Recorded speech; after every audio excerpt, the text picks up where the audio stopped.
Larry Kudlow here for Colonial Metals Group. Ask yourself, is your retirement protected? Gold is the one asset that's surged through every war and economic shock. Please call 800-621-3908. That's 800-621-3908. Or just visit freegoldguide.com/Kudlow to claim your free 2025 Gold Guide. You'll learn how to protect your IRA or 401k and could qualify for up to $7,500 in free silver. That's freegoldguide.com/Kudlow. The Rush Hour with James Golden. Entertaining and informative. On the Red Apple Podcast Network.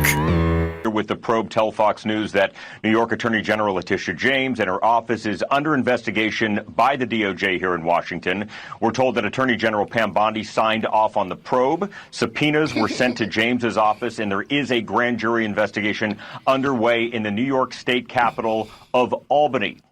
The specific investigation, my colleague Jake Gibson, Ashley Oliver, and myself are being told involves deprivation of rights, which in plain language means someone in a position of legal authority violating someone else's constitutional or legal rights. Those sources tell Fox News the DOJ is going after James because she took then former President Donald Trump to court, quote, simply because she didn't like him and campaigned on getting him. DOJ, led by Bondi, believes she violated his First Amendment rights dealing with free speech. James has said before she believed Trump inflated his net worth to get good deals on loans from lenders and other financial benefits. Ms. James won in a court judgment of over $450 million against the Trump organization. Trump is appealing, and it's pending. The entire scope of the grand jury probe in Albany, Dana, is unclear. Grand juries are secretive, but we've learned from these well-placed sources it stems from a recent strike force set up inside the Justice Department to investigate an alleged plot to tie Trump to Russia in 2016. Sources say that strike force has expanded to other topics. Now, to recap, the Justice Department has initiated grand jury proceedings in Albany, New York, against the Empire State Attorney General Letitia James. But remember, this is important. A grand jury simply decides if there's enough evidence to indict. To be clear, we are told this is very early in the process, and no one, as I speak to you right now, is facing any charges at this time. Fox News reached out to Attorney General James's office multiple times, but we've yet to hear back. Dana? All right, David Spahn, thank you. It's important that everyone understand that the days of Donald Trump are coming to an end. Yeah, the days of Donald Trump are coming to an end. The days, sorry, Letitia, it didn't happen the way you thought it would happen. Welcome, my friends, to the already, once again, it's Friday edition of Bo Snerdley's Rush Hour. This is your host struggling with the ravages of a summer cold. So if I sound a little bit raspy, if I have to pump it down real low to talk, I hope you'll understand. This is the fastest hour in American media. Yes, that is the big story of the day so far. Yes, sir. My message is simple. No matter how powerful you are, no matter how much money you think you may have, no one is above the law. And it is my responsibility and my duty and my job to enforce it. Really? Oh, you have to love it, my friends. One of the stories in the printed version has this line in it. A spokesperson for James, that would be Letitia James, suggested the action by the DOJ was a weaponization of its prosecutorial power. They have the audacity to walk out with a straight face or even write it, even put it to paper and say that the actions by the DOJ are a weaponization of prosecutorial power. Next to the words weaponization of prosecutorial power should be a picture of this woman, Letitia James. So let's continue with the greatest hits of Letitia James. Yes, we're going to talk about the Texas Democrats. Democrats are hot. They are bothered. They're making demands as the FBI, as word came out that the FBI might be looking for some of these wayward Democrats trying to track them down. They are not happy about that. No, my friends, they are yappy about it. Yappy, yappy, yappy. But while we're still on with the topic of Letitia James, we went back in our library. We found some of the greatest hits from Letitia James, and so here they are for your entertainment. You want me to sit in my seat and stand idly by and allow this craziness to happen? You can come after me if you want, but you elected me to stand up. You elected me to use the law. You elected me to go to court. You elected me to continue to challenge this administration. You elected me to stand up for the least of God's children. You elected me to continue fighting on. And I will fight on. Well, baby, you can fight on, because now, hopefully, if the grand jury comes back with some stuff, you're going to have plenty of chances not to sit down, to do what you think you was elected to do, to fight on and on and on. Now, remember, this is not the only case or that we know of where at least probe of Letitia, and I hate to use that word probe and Letitia James in the same sentence, but hey, keep it clean, Carlos. But remember, there's the question of the mortgages, and she was not happy about what turned out to be questions about the way she was filing documents for the mortgages, claiming she had a primary property somewhere in Virginia, when in fact she's the Attorney General of New York. And let's go back in time, get in the time machine, and head back. It was April when all this stuff started to surface, and then there was other stuff. Let's listen to Letitia back My then. question is for Tush James. Will you apologize to President Trump for wasting millions of dollars and the state of New York for a witch trial? And how does it feel to know that you will be imprisoned for mortgage fraud?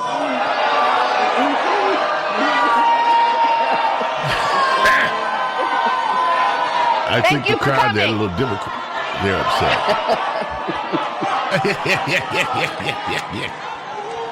I just got. We want to thank him for coming. We respect all opinions. No, everybody knows those allegations are baseless.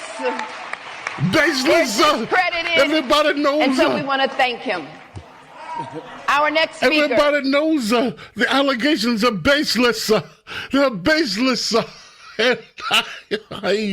Everybody knows. No, we don't all know that the allegations are baseless. We don't think the allegations are baseless. Letitia, and then, Carlos, this next one is long, but I just can't. I cannot not play it. Ladies and gentlemen, please borrow with us, because I know 3 minutes and 4 to 8 seconds of Letitia James is a long time. No, cut 6. It's a long time to listen to Letitia. Keep my microphone open in case it gets too boring for me. I'll have to interject.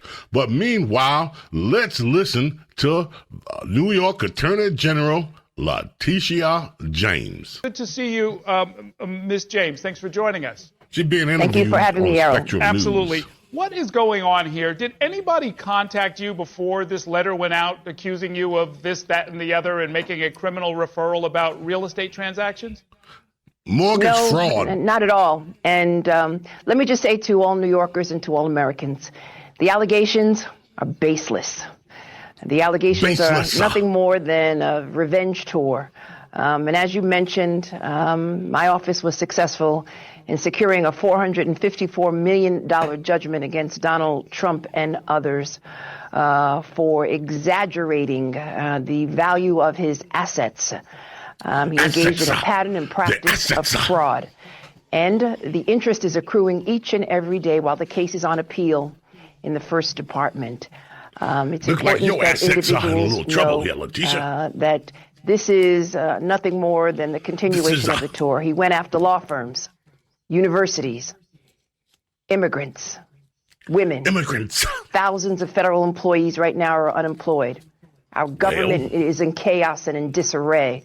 No, it's Medicaid, not. Social Security, CFPB, No problem. and the list goes on and on and on. And as you know, as you mentioned, each and every day, my office is leading the fight against these executive orders, which have no legal import at all, have no legal significance.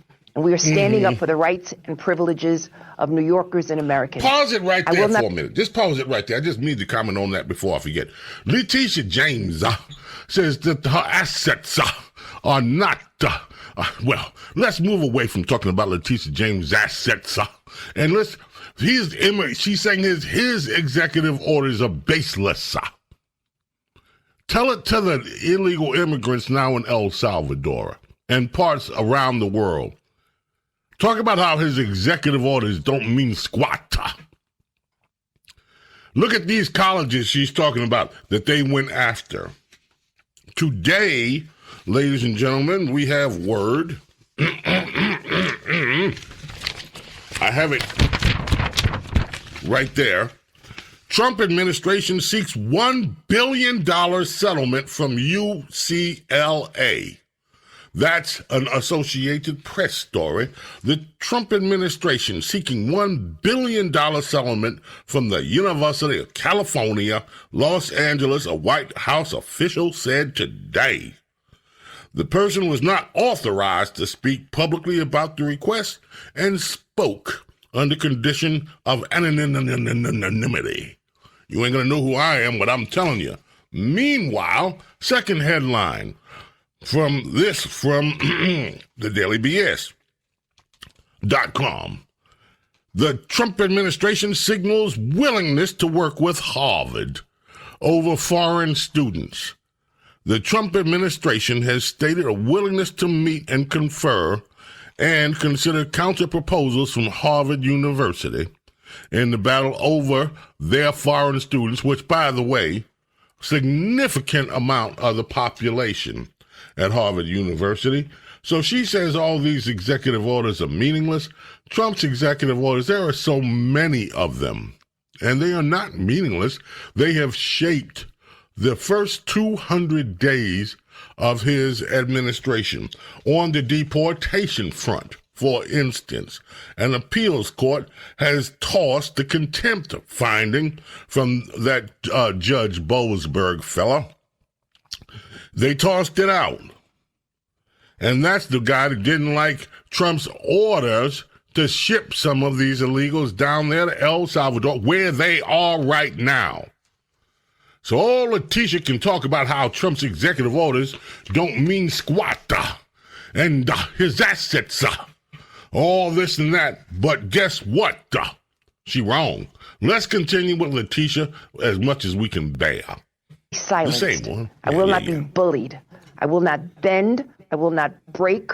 And I will not bow to anyone.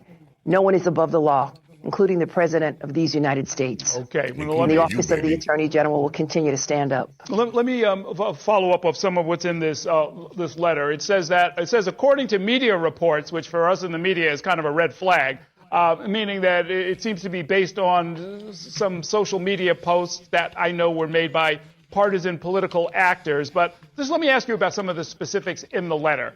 They're saying that your house in Brooklyn is a legal 5-family and the mortgage on it is for a 4-family house. Is that true? So let me just say that, Errol, you know, as any good attorney, I will not litigate this case in a camera. Well, you know, as any good attorney, I'm not going to sit here and try to answer that question because because the answer is I don't want to answer it. We got to go to break. Now, Errol, you know, you asking me a question. Is it true? I'm sitting here on TV. Am I supposed to tell the truth? The Rush Hour with James Golden on the Red Apple Podcast Network.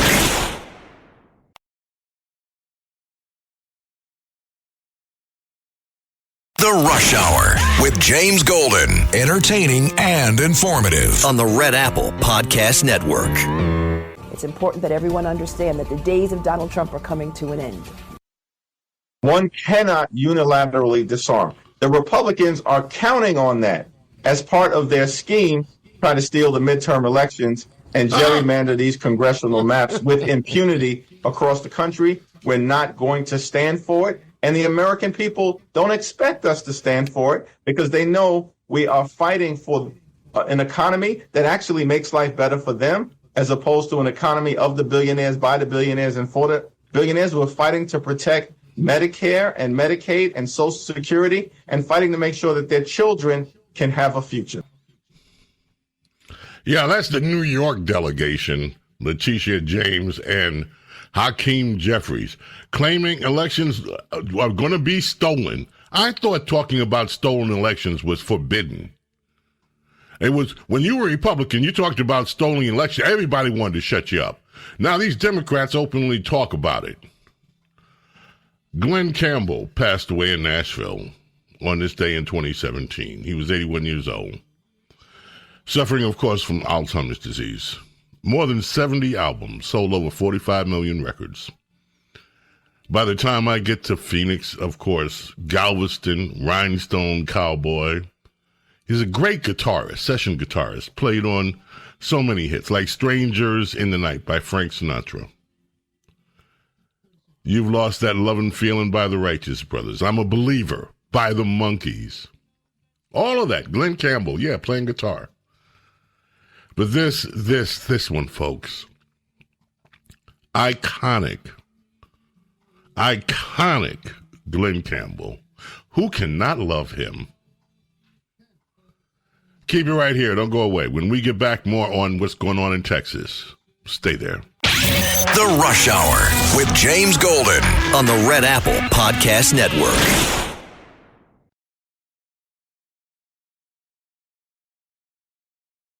The Rush Hour with James Golden. Entertaining and informative on the Red Apple Podcast Network. It's important that everyone understand that the days of Donald Trump are coming to an end. I called to ask about my student loans, and the girl who was talking me through it all, so helpful. But she just casually mentioned a point. Do you want to know how much your daily interest is? I've never thought about it that way.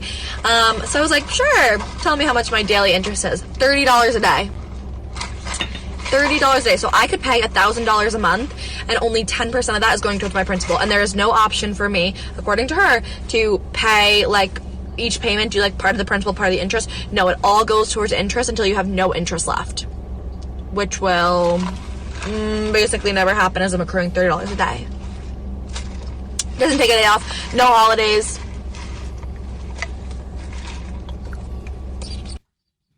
Yeah. I'll tell you what, folks, the more and more I hear, I used to think this was just such a cut and dry issue. Princess Diana was on the show, and she talked to me about what's really going on inside some of these loans. This is just straight up loan shark stuff. The way that, and some of these students, I'm not saying that, you hear the reaction, I'm not going to pay any, well, but look, folks, some of these younger people, and anybody that's taking loans, whatever, the terms on some of these loans, no, this is not right. Not right. All right, I promised other things. Let's get to some of them. Let's, for a minute, talk about what's going on with this Texas business.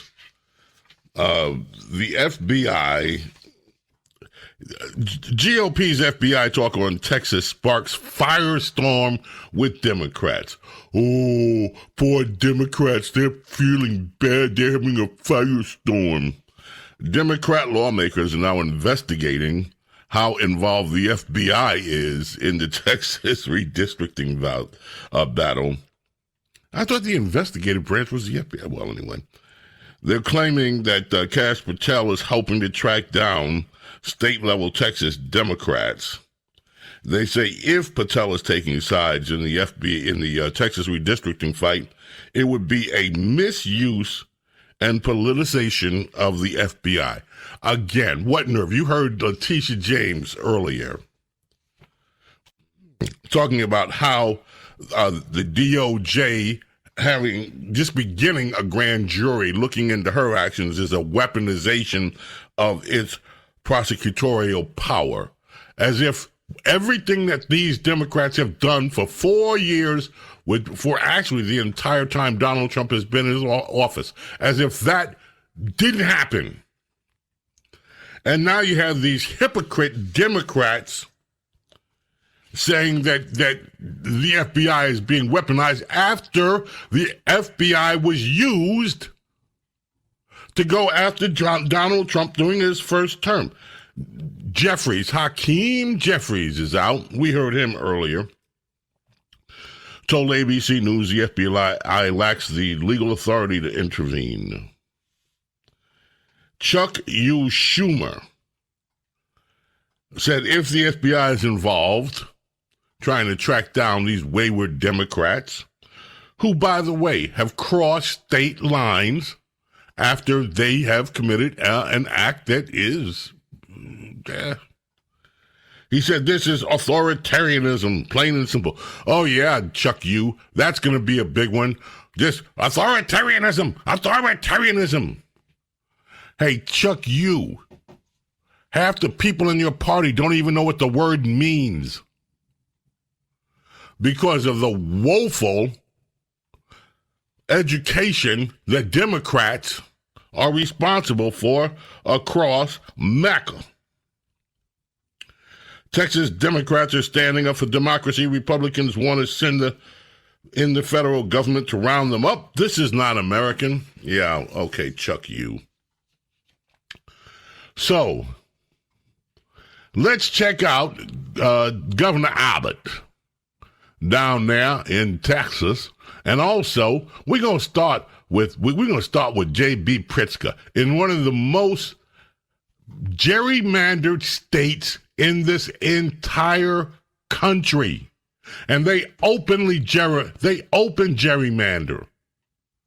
And yet, here's Pritzker, cut 12, on his high haunches, talking about this Texas situation. And he's hiding these fugitive Democrats in his state. We're not going to let the bluster and threats from John Cornyn, even from Donald Trump. There is no federal law that dictates that these people could be arrested. Can they send FBI agents to, try to threaten or, create some scene? Maybe, but there is no federal law that allows them to arrest these legislators. And as you said, the civil warrant that was issued by the House leadership, the Republican leadership in Texas, is ridiculous. It has nothing to do with Illinois. We don't recognize their civil warrant from Texas. Texas Rangers can come to Illinois and enjoy our lakefront, but they're not arresting anybody and taking them away. Well, okay, fine. Governor Abbott has a few things to say. Let's listen in to Governor Abbott. Sounds like maybe federal help at this point to do it. Like, how does this end? The way it always does, and that is the Democrats always come back. It could be tomorrow, it could be next week, it could be next month. They're going to come back, or we'll be able to track them down. One way or the other, they're coming back, and it's going to end with these maps being passed.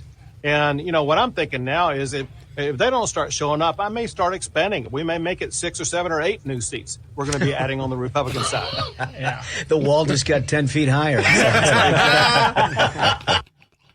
Love it, love it, love it. Meanwhile, J.D. Vance, Vice President of these United States of America, was on Fox Business with Maria Bartiromo. That's cut 14, Carlos. And he had a few words to say about this whole gerrymandering issue, this big kerfuffle. Here it is. You're just back from Indiana. Did you have discussions on redistricting with officials there? We did. We spoke with the governor, with the Speaker of the House there in Indiana, and the Senate President. And the message I delivered is pretty straightforward. We want a unified Republican team. We want to fight together, win together, make big things happen for the American people, and obviously the people of the state of Indiana together. But one of the things that you see in a lot of red states is blue states have really aggressively gerrymandered such that they've actually made it harder for the majority of the state of Indiana to have their voice heard in their federal elections. Because if California has crazy gerrymanders, Illinois has crazy gerrymanders, New York has crazy gerrymanders, what it does is it actually suppresses the will of the people in states like Indiana. And the other thing that we talked about, and I didn't even realize this, Maria, until a couple of years ago, that, for apportioning representatives, you actually count illegal aliens. So even though illegal aliens theoretically are not supposed to vote, we know sometimes they do, you still count illegal aliens for congressional apportionment. So California has way more House seats than it should because they have such a high population of illegal aliens. So they get rewarded for welcoming illegal aliens into their state, giving them federal benefits, actually asking the taxpayers of states like Ohio to subsidize them, and then those same taxpayers in Ohio and Indiana and elsewhere, they have fewer congressional representatives because of what California has allowed to happen. That's ridiculously unfair, and the only real way to fight back against it is for us to redistrict in some ways as aggressively as these hard blue states have done. And it's about time they do that now. Story out of Texas today. Some Texas Democrats, now not satisfied with being in the gerrymandered state of Illinois, and some of this, they headed out to California. Again, another state. We had Stephen Miller yesterday. Carlos, you can find that Stephen Miller talking about how many seats that this whole blue state gerrymandering has potentially cost. And it is not an insignificant number of seats, my friends. We have it. Carlos, let's listen to that, please. Illinois, Chicago, New York, Massachusetts. Democrats have gerrymandered the vote beyond recognition to try to maintain their advantage in the House elections. On top of that, let's not forget, Democrats rigged the 2020 census by including illegal aliens. Remember, they sued Donald Trump. They sued the administration. They fought tooth and nail to include illegal aliens in the census. 20 to 30 of House Democrat seats wouldn't exist but for illegal aliens. Texas is taking just a small corrective step against this ocean of fraud, this ocean of abuse by the corrupt Democrat Party, Sean. 20 to 30 seats that Republicans would have if it's not for the way the Democrats have stacked illegal immigrants in blue districts, and therefore use the census to write seats that should not be going to Democrat politicians in the House of Representatives. You cannot tell me this is not purposeful. Now, while we're on the subject of immigration, Scott Jennings once again shows what a masterful communicator he is. That would be Cut 7, Carlos. He was on CNN with this woman who's associated with the Young Turks. Her name is Anna Kasparian. And so let's just listen in with Scott Jennings. I will just say Republicans right now are trying to recruit and give bonuses to people who want to serve in ICE. And Democrats right now and people on the left are encouraging violence against people who want to serve in ICE. They are? And are putting them in harm's way every day. How so exactly? The two parties and how they're treating ICE agents right now, I think Republicans embracing recruitment of ICE and Democrats encouraging maybe violence. So we're just going to make a declarative statement like that without providing a single shred of evidence. You have not seen the myriad stories of ICE agents? Okay, Democrats every day are calling them the Gestapo. No. Do you think that helps or hurts? Well, they do act like Gestapo when now they're showing up. Now you're doing it. They are. They're just showing up. I assume you condone the violence. Penske trucks. Do you condone the violence? Home Depot. Listen, I don't want my tax dollars going to that garbage, okay? Those people do not deserve to be treated that way simply because they might be undocumented. Do the ICE agents deserve to be having violent acts committed, rocks thrown at them? No, they people don't. Trying to they don't. Kill and them? those people who do that get arrested, and they should be arrested. And why don't they doing that? Because they've been told the ICE agents are Gestapo. Have you considered the fact that in a city like Los Angeles that has a massive immigrant community, when they see their mothers or fathers or family members rounded up, that leads to a lot of rage, and they retaliate. I'm not saying they should. That is criminal. They should not assault a police officer. Let me just tell you something. Someone messes with my family, I get violent. Okay, that's how I feel about family. Good to know. I protect family. So don't be surprised when people feel angry when they feel that there's a bunch of feds in their city invading their city, going after people who are just day laborers that are Home Depot parking lot. That's dangerous talk. It leads to unrest. It leads to a ton of unrest. No, it's more than that. They are. Yeah, it leads to unrest, and that's what the left wants. You heard her just out of her mouth. They're the Gestapo. Well, they act like the Gestapo. No, they don't. And what an insult to ICE agents. Anybody that knows what the Gestapo really did, which was true terror and participated in mass murder of a consequential scale. What an insult to people who were just enforcing laws on the books in America. Meanwhile, Homeland Security, Kristi Noem, otherwise known in some cultures as Ice Barbie, had a few things to say about the current state of immigration, and here is Miss Ice. We can get it for you, but each specific country has given it to us along the way. But I would say we believe over 1 million people have gone home on their own.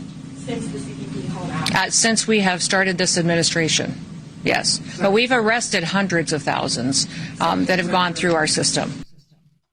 Now, we have more on that, but we've hit the topic, and I want to just bring up another topic before we leave here today. That is what is happening with EBT. We used to call in America EBT food stamps. We don't do that now. It doesn't sound so nice. So we call it EBT. We just have some nice initials around this welfare program that just people can just sign on. In many cases, they sign on for generations. Used to be food stamps. Now I got an EBT card. Sounds like a high-tech something or another, but it's still welfare.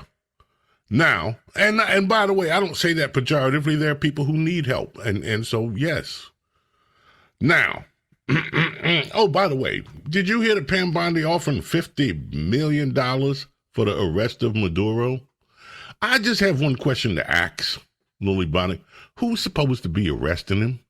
And once they arrest him, who they supposed to turn him over to? Anyway, off topic. Anyway, Agriculture Secretary Brooke Rollins talks about the EBT program and some changes that are being made, and that's cut 18. Carlos, let's squeeze that in real quick before we have to jump on to the next thing. In February of this year, I sent a letter to every governor in the country, and I said, you all are the laboratories of democracy and innovation. We have a chronic health disease problem in this country. My friend Bobby Kennedy obviously leading the way on that. The fact that taxpayer dollars are being used in our food stamps to buy Cokes and junk food and sugary drinks, not only is it unfair to the taxpayer, but to allow that to continue when you've got the health epidemic and the cost of health care on the back end of that, we have to do something different. 13 states, both Democrat and Republican, have now come to us. We have, within a matter of weeks, approved those waivers, whether it's Colorado, Arkansas, Idaho, Utah, Oklahoma, Texas, Florida. They now have, and just yesterday I saw for the first time, Harris, a sign in one of the stores saying no EBT, which means no food stamps can be used to purchase. And it was the Coke section, the sugary drink section, the junk food section. Wow. So it's working. And this is a big change in American policy, and I just couldn't be prouder to lead the way on that. So, my friends, people are not going to be able to use their EBT money to buy junk food. No sodas, no chips, no heavy, sugary snack food. How do you think that's going to play out in this nation of ours with people that are used to using their EBT cards for everything? James Golden, Bo Snerdley's Rush Hour. Fastest hour in American media continues. Don't go away. The Rush Hour with James Golden on the Red Apple Podcast Network.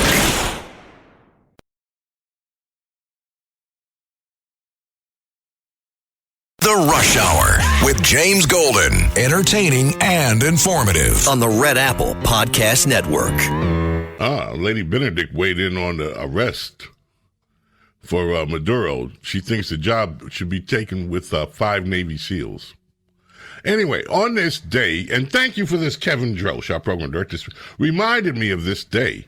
It's kind of like Dave Matthews Day here because, let's see, ladies and gentlemen, it was 2004.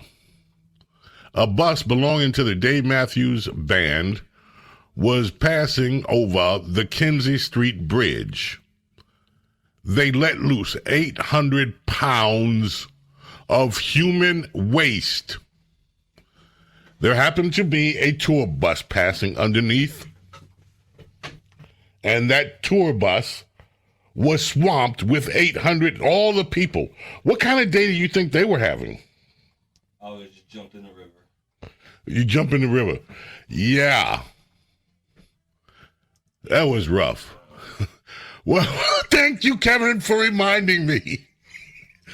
Oh, my friends, today, one of America's premier songwriters passed away, Lamont Herbert Dozier, of the songwriting group and producing group Holland Dozier Holland.